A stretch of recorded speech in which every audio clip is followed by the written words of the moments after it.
Bonjour à tous, je m'appelle Pierre-Loire Pétry, je suis personnel navigant commercial et expert facteur humain dans l'aéronautique civile. Je suis aussi un enfant du facteur. Imaginons un scénario assez courant dans un environnement médical. Un médecin peut être en train de lire les informations d'un scope tout en écoutant les battements du cœur du patient avec un stéthoscope, le tout en palpant des organes du patient.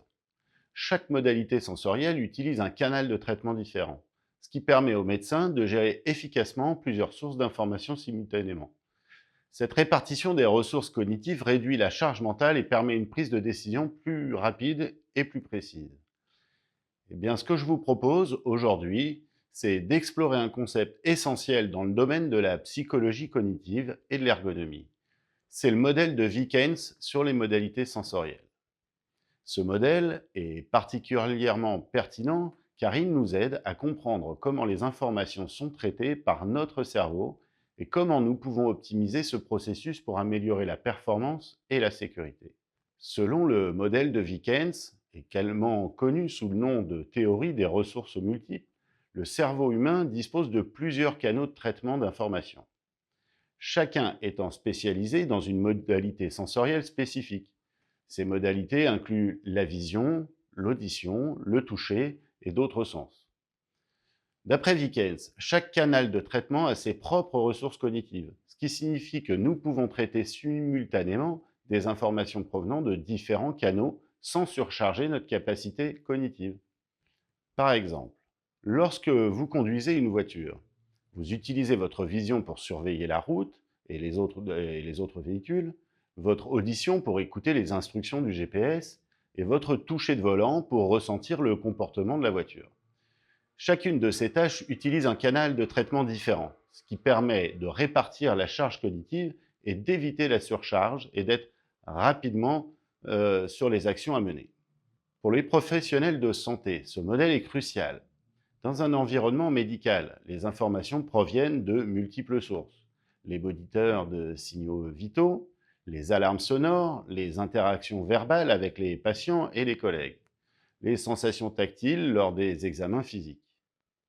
En comprenant comment ces différentes modalités sensorielles interagissent, nous pouvons concevoir des systèmes et des protocoles qui minimisent la surcharge cognitive et réduisent ainsi les risques d'erreur. Cependant, il est important de noter que chaque canal de traitement a ses propres limites.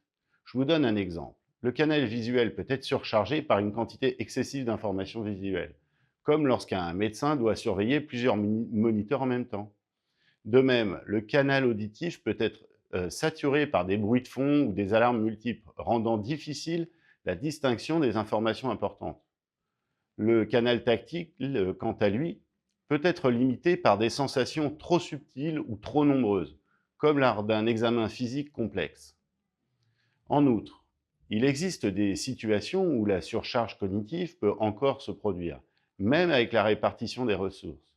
Par exemple, si les informations proviennent de différentes modalités, sont trop complexes et trop nombreuses. Même la répartition des ressources peut ne pas suffire à éviter la surcharge. Prenons des exemples concrets. Pour limiter la surcharge cognitive visuelle dans les cockpits, les constructeurs ont limité les couleurs au blanc, au ambre, magenta et au rouge.